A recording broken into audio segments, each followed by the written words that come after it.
Good afternoon, everybody, and welcome to this virtual professional development opportunity. My name is Joe Schmidt, and I'm the Social Studies Specialist for the Maine Department of Education. Today, we are lucky to have with us Dennis Edmondson. Dennis is a high school social studies teacher at Mount Ararat High School. Dennis is also the president-elect of the Maine Council for the Social Studies. Today, Dennis is here today to talk about historical writing in his history classes. So without any further ado, I will turn it over to Dennis. Thank you, Dennis, for being here today. Thank you very much, Joe. Welcome, everybody. This is my 40th year of teaching, so I'm really happy about that. I'm a nationally board certified teacher, and I'm also an AP reader. What I'd like to talk to you today is about historical writing. So in the past, historical writing is usually about content and tends just to answer the question how, why, when, and who. What I would like to offer are some techniques to make a connection to more creative assignments that will lead to more sophisticated historical writing, incorporating causation, contextualization, compare and contrast, and continuity and change over time. Contextualization just means a period, like World War II. Causation, of course, is why something happens, and the other two, I think, are self-explanatory. The four techniques I have, and I did not develop any of these, I adapted and borrowed, if you will, are the biopoem, rafting, found poetry, and story chains. The biopoem is the first one. And biopoems are mostly for content. But I want you to think about if you were going to have a discussion tomorrow about Abraham Lincoln, and you wanted your students to know something about him, and you said, go home and read about Lincoln, and the next day you'd have a lot of different things. But instead, if you just said, please construct a biopoem for Abraham Lincoln. A biopoem has 11 lines. The first name is the first line. The second line are 4 traits that describe the character. The third line lists his relatives. The fourth line are 3 people he loves. The fifth line is 3 things he feels. The sixth line, 3 things he needs. 7, 3 things he fears. 8, 3 things or feelings he gives. 9, who would like to see 3 items, and then resident of and last name. So Abraham Lincoln's biopoem might look something like this. Abraham, tall, awkward, homely, and honest, relative of Tom, Nancy, and Sarah, lover of his stepmother, Sarah, Mary, and their sons, who feels all men should be free, the Union preserved, and slavery abolished, who needs an office, his voice to be heard, and a war won, who fears disunion, perpetual servitude, and losing, who gives patience, forgiveness, and great speeches, who would like to see the government of the people, by the people, and for the people survive, resident of Washington, D.C., Lincoln. So mostly content, but it can very quickly be adapted to more sophisticated writing. Imagine having your students write biopoems of Alexander Hamilton and Thomas Jefferson. The next day, you could have them compare and contrast situation by having students use certain lines from the 2 poems. You could use lines like 5, 6, or 7 to illustrate the difference between the 2 men. And once you've done that, you can move on to some sort of causation lesson that talked about why we have political parties. What I also love about biopoems is they're a great way to start the year. If you have a step-up day situation or a start of the year where you only have like half a class period, that sort of thing, biopoems are a great thing to do. I always write one for my students. First day, here's Dennis Edmondson's biopoem. And I have them write one for me as well. And that's a really good time for students to tell you things that you should know, like, I don't want to talk out loud in front of the class or things like that. Really good information, a real fun way to do it. So biopoems.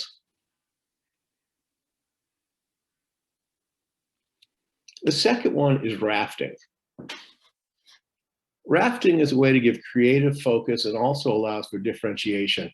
Really, really good for that. Also mostly for content, but again can be used in a variety of ways, and it depends on how you construct them.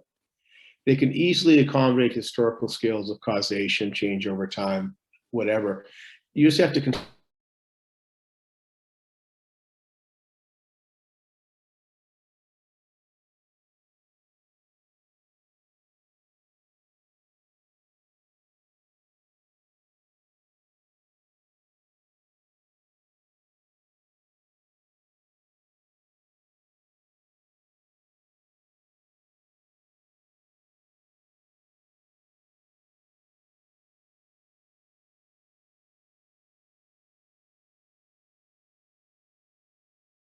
Puritan raft.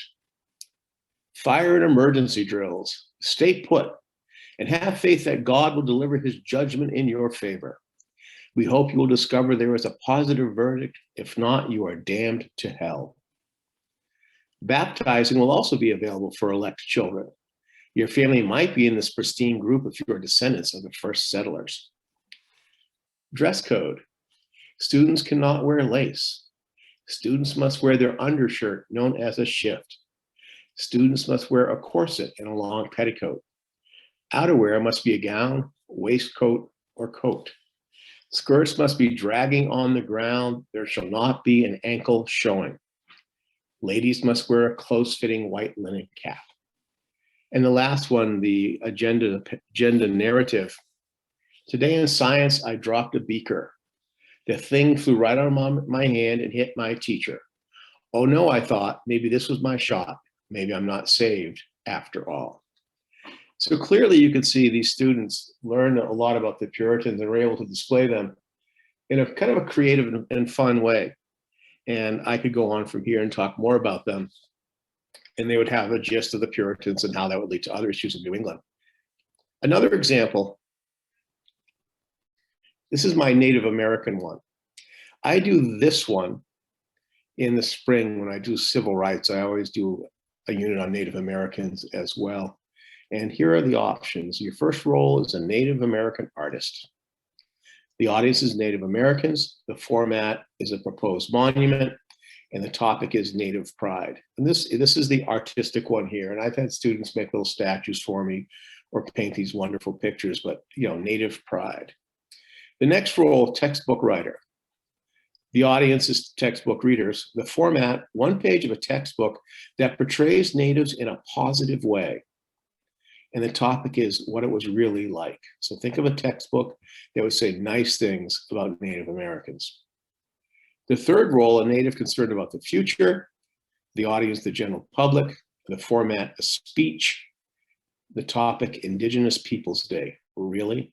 And where that student could talk about the unfairness, perhaps, of Columbus Day. The last one, happily, is out of date because I used this a couple of years ago, but you'll see. The role is a concerned Native American. The audience is the Washington Redskins. The format is a letter. The topic, it is offensive, and here's why. So here's a large part of one student answering that fourth role. You can see that I always require 8 to 10 correct historical facts in a raft assignment. This is, I think, the opening paragraph and the closing paragraph of the student's work. Usually in a raft situation, I require one page or one screen. So here's what the student had to say. To the Washington NFL team who call themselves the Washington Redskins. As a fellow Native American, I can understand and sympathize with those who say that your name and mascot are offensive. Some may disagree and say that your name and mascot only reinforce the fact that people still remember us, which, yes, is a very endearing fact, for I know for a fact that myself and many others certainly do not want to be forgotten. Although we Native Americans do not want to be forgotten, we also don't want to be portrayed to the public in a way that your name and mascots stereotype us. Not only is the name itself offensive, but the mascots and logos are just as obscene. Fans come from all around cheering on the Indians, dancing around, dressing in hideous costumes, and chanting, portraying the stereotype that we're all fighters and making us only seem obnoxious and stupid. The clothes you have them wearing in these posters and logos, and the clothes the mascots and costumes fan wear, are clothing nothing like what we truly wore. And we did not chant and dance around obnoxiously as you all continue to do so. Our histories may be different, but underneath, we are all the same. A very powerful response to that prompt. Again, you can construct a raft any way you want. I have a wonderful compare and contrast one I have, where Joshua Chamberlain of the 20th Maine and Colonel Oates of the 15th Alabama go at each other in a way. But it's fun, it's creative, and it gives the kids a chance to really talk in a voice they want to express. So that is rafting.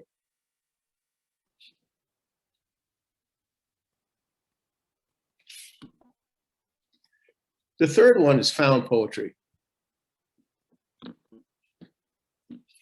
Found poetry is a collection of quotes that the students use to construct an answer to a historical question.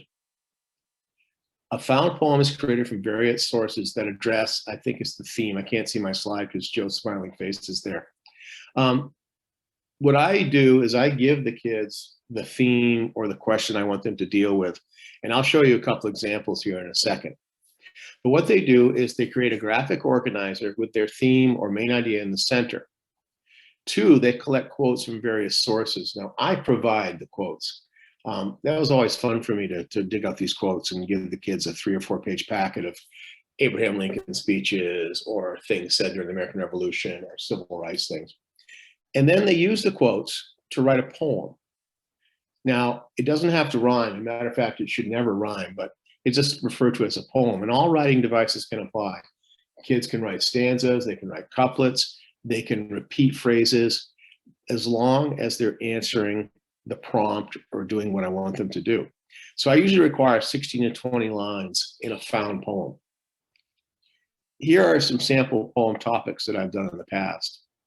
Why did the colonies rebel against England? So this is a causation question or causation poem. This one of the best ones I ever read. The one student would have a line or two of some event, and then she would say, give me liberty or give me death. Then she'd have a line or two from another source, then she'd repeat, give me liberty or give me death. So the repetition made it very strong. The other 3 are change over time ones. Did Lincoln's views on slavery change over time? Did the abolitionist movement change from 1770 to 1860? Did the civil rights movement change from 1896 to 1970? This is a response a few weeks ago on the civil rights one. And the student wrote this. And these are, again, all quotes from speeches, etc., made by individuals in the civil rights movement. You'll probably recognize a few of them. The 13th Amendment is merely a legal distinction between the white and colored races. The 14th Amendment could not enforce social equality or commingling. We want freedom, we scream. We want power, we cry. Wait, they demand. For justice delayed is justice denied. The president declared that there shall be equality for all persons in the armed services. But I stood on the outside looking in at 24 German prisoners of war. Why are they treated better than we are? I scream. What are we fighting for? I cry. Wait, they demand. For justice delayed is justice denied. The blacks in Africa were talking of freedom and liberation thousands of miles away. All I ask is that you respect me as a human being. You demand us to be peaceful, but be peaceful means obey the law, and obey the law means send him to the cemetery. Must it be the ballot or the bullet? So the repetition of the line for justice delayed is justice denied from the letter from Birmingham jail, paired with that quote from Malcolm X, must it be the ballot or the bullet, does a really nice job of showing that change that happens in the civil rights movement over time. This next one is one of my favorites. This is the Abraham Lincoln, how did Lincoln's views on slavery change over time? And again, these are all quotes from Abraham Lincoln's speeches. I declare indifference. My ancient faith teaches me all men are created equal. If the Negro is a man, he is entitled to all natural rights as much as the white man. But he is not my equal. I have no purpose to interfere with the institution of slavery where it exists. I have no inclination to do so. This government cannot endure half slave and half free. It will become all one thing or all the other. It shall become alike lawful in all the states, north as well as south. My paramount objective is to save the Union. If I could save the Union without freeing any slave, I would do it. But we cannot escape history. Freedom to the slave assures freedom to the free. That on the first day of January in the year 1863, all persons held as slaves shall be forever free. This nation shall have a new birth of freedom, and the promise being made must be kept. A very powerful response. And you can see the student really does nail down how Lincoln felt that initially. He just wanted to keep the Union together. It wasn't about slavery, but after a while it was about slavery. And this is a very powerful example of what a found poetry can be like.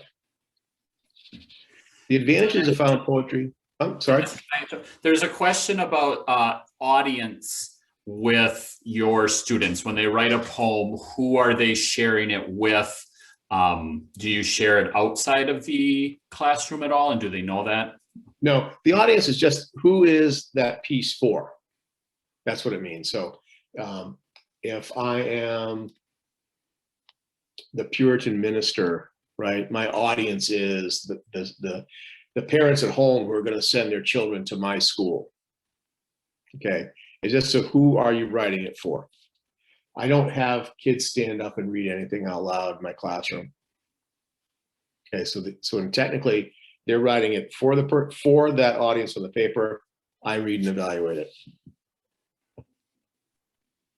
Okay, thank you. Yeah, I think they said that these words are so powerful and just wondering if it was ever shared outside of the classroom. So thank you. I think I have shared it with other teachers. I have done that. And on occasion, I will share one with other students, but I won't share who wrote it. So I use it as an exemplar. So the advantages of found poetry: students are working with primary source documents, which is always a really good thing.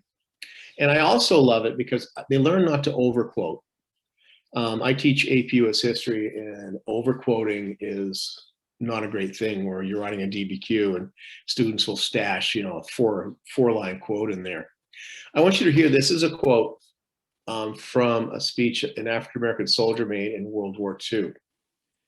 Here is the question that each Negro soldier is asking. What is a Negro soldier fighting for? On whose team are we playing? As you know, old man Jim Crow rules. On a train trip through Arizona, the only place where we could be served was at the lunchroom at the railroad station. But of course, we had to go into the kitchen.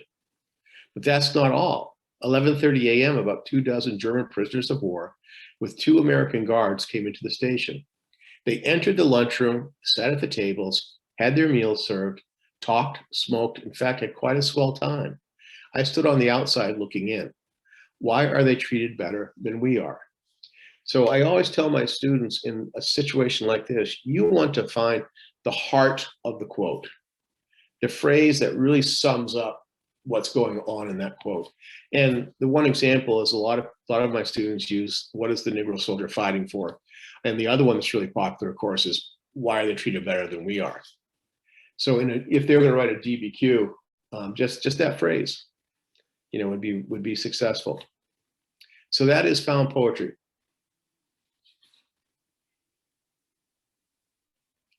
The last one is the story chain. Story chains are based on students being able to predict or explain a series of events delivered in sequential order. And in this situation, the vocabulary will be historical events. A story chain would look something like this in its most, its most primitive form, I guess. You would give a student vocabulary, in this situation, Jack, Jill, Hill, water bucket, bad accident.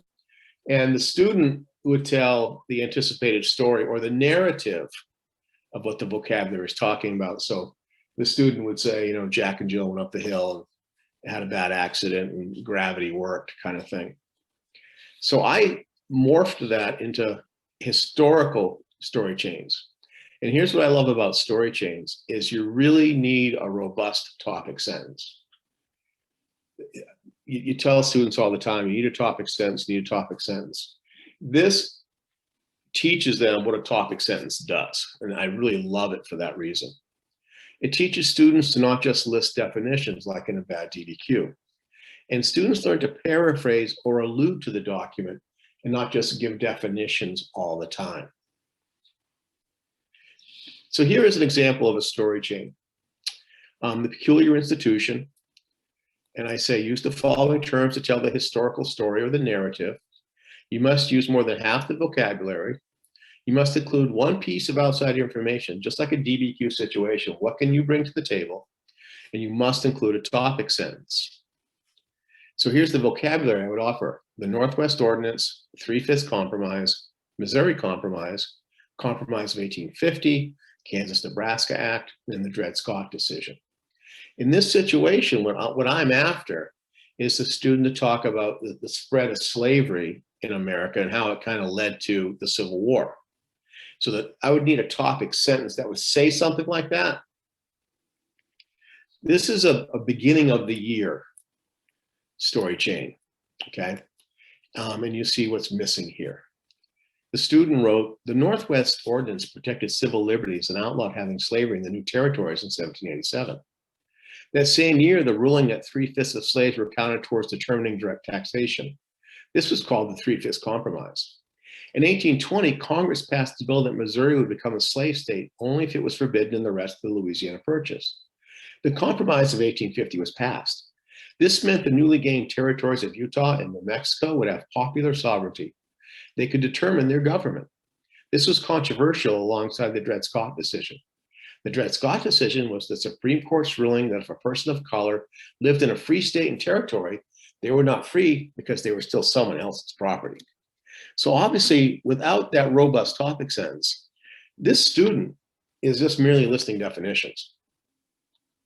And so to teach the students to have that topic sentence and then tell the story and not just list the definitions is what this is all about. Here's one that is very good.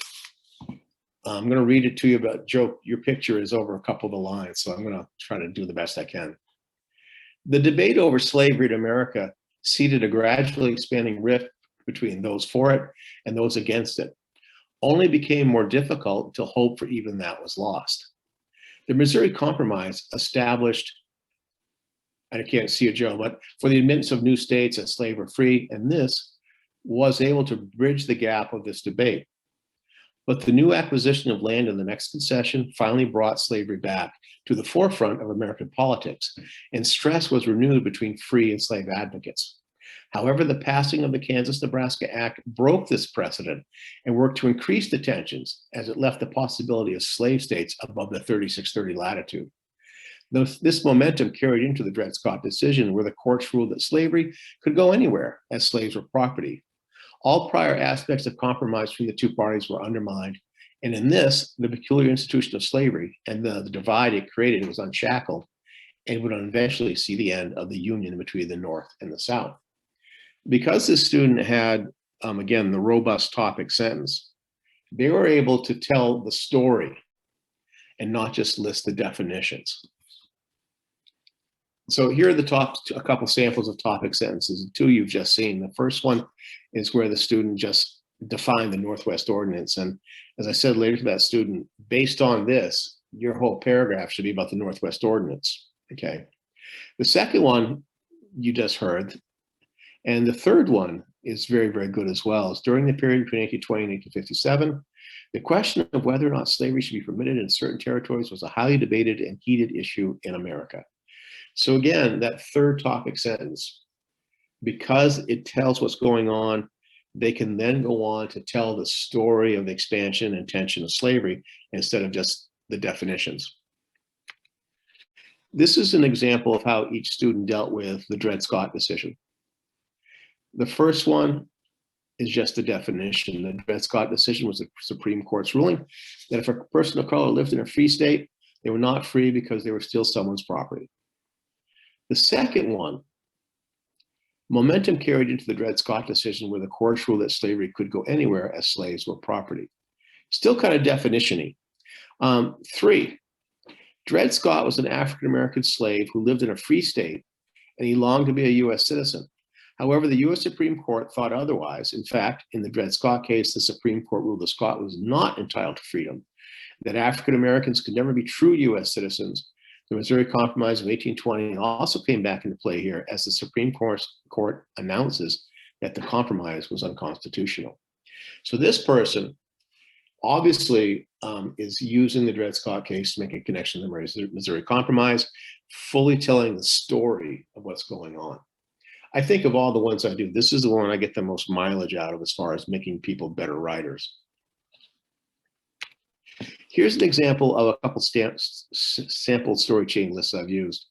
The one on the left, I would call the fundamental failures of federalism, and I'd give George Washington, Jay's Treaty, Washington declares neutrality, Hamilton's financial plan, Citizen Edmund Genet, Washington's farewell address, President John Adams, quasi-war with France, XYZ affair, alien and sedition acts. And my anticipation, the story here would be how the Federalists lost power after 12 years. The second one, I'd call boom to bust. You have the election of 1920, the Red Scare, Emergency Immigration Quota Act, Prohibition, McNary-Haugen Bill, Henry Ford, buying on margin, Wall Street lays an egg, and the Hawley-Smoot tariff. And I might throw in flappers there too, just for fun. So this situation, the student would write the narrative of how the 20s were reckless and led to, of course, economic depression.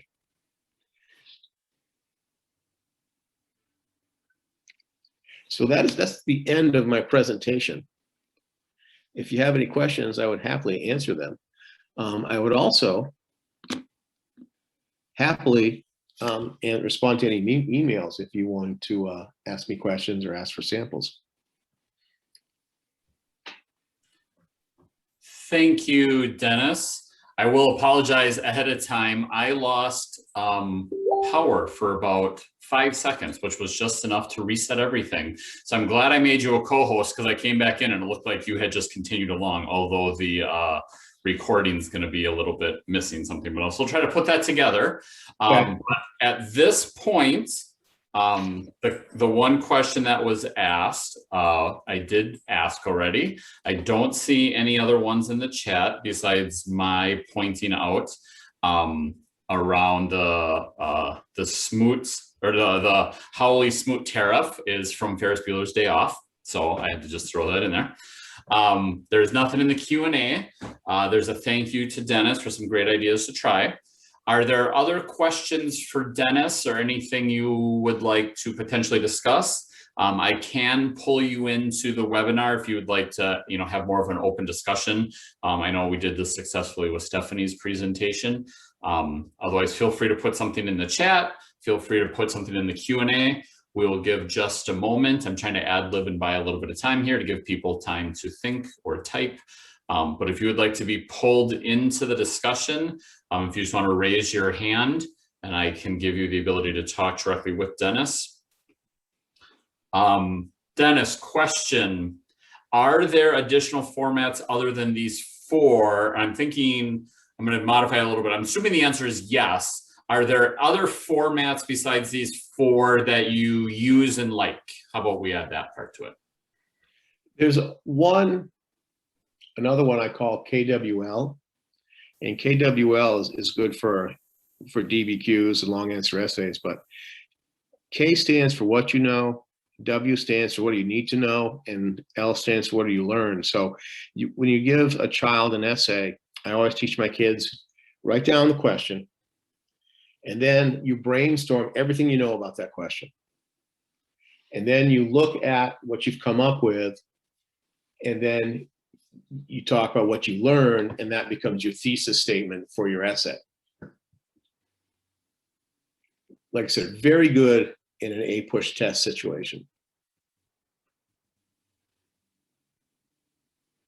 I also do a thing called 6-word bios for fun on occasion as well, just to get kids to introduce people to students.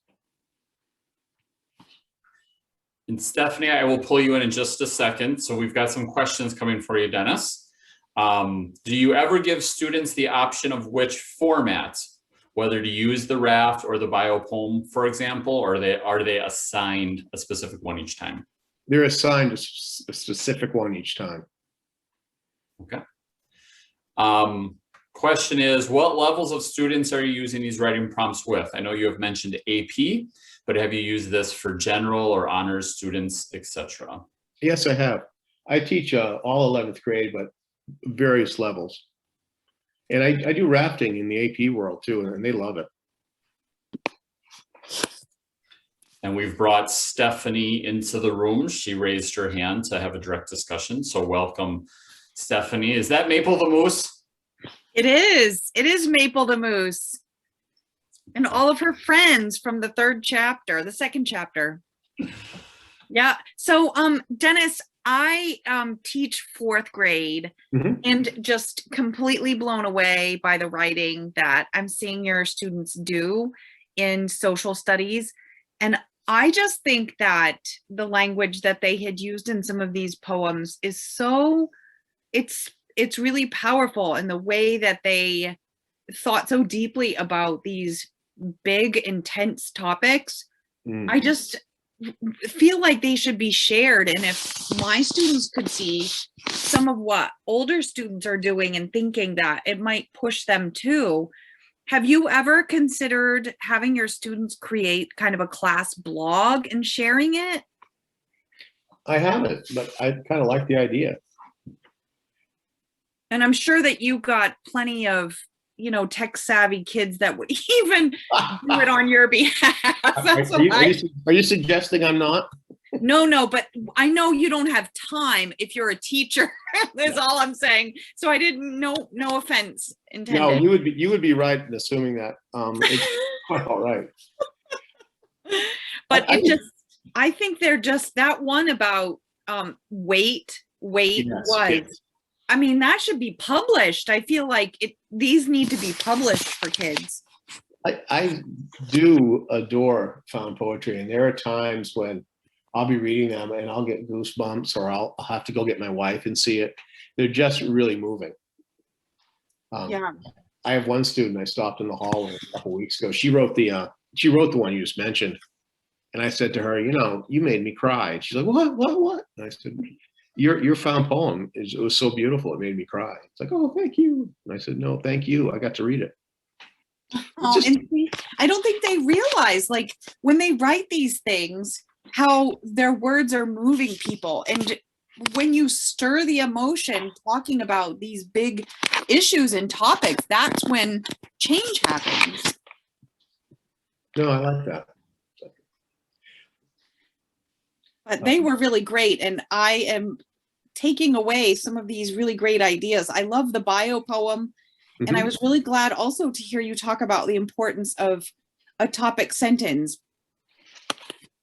Oh, well, that really, doing the story chains really drilled that into my head, and that enabled me to help them, because how many essays have I read where the first line is some random thought, and then it finishes with another random thought, and there's stuff in between? The biopoems are fun. Like I said, first day of school, biopoem. I read mine out loud, and I take theirs home and read them. And kids really do tell you what you want to know. Yeah, I think that we underestimate them sometimes.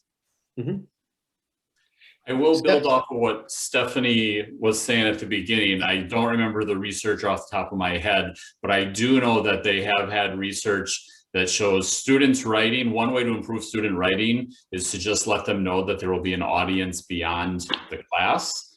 And they've shown studies with that. It's interesting. Maybe I've said this before and Stephanie heard me say it, but that's one of the things they said. Even if you just say it's going to be posted anonymously on a blog where there's the potential for somebody to see it, right? It's not handing it directly to somebody. There's no idea who may or may not see it, but they've even said just that step has led to stronger writing, because students, the researchers say, forgive us teachers, but, students are not always super impressed by trying to impress you because they see you every day.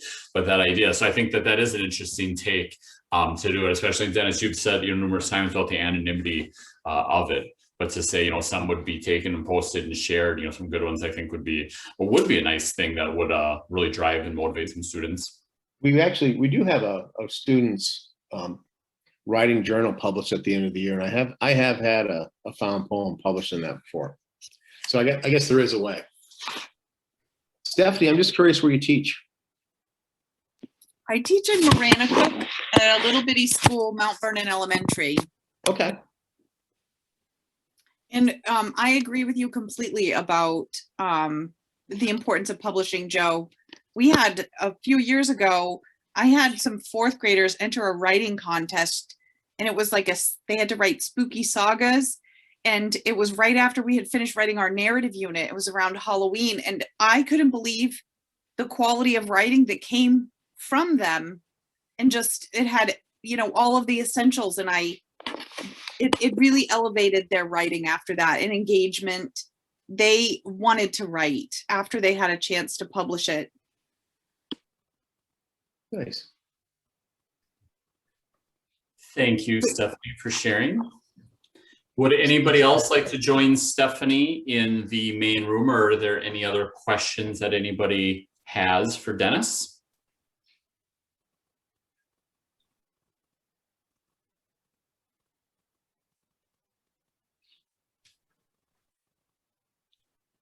At this point then, Dennis, I will formally thank you for your time and sharing your expertise with us today. Thank you, Joe. And again, my email is posted. I would happily talk to you if anyone has any questions.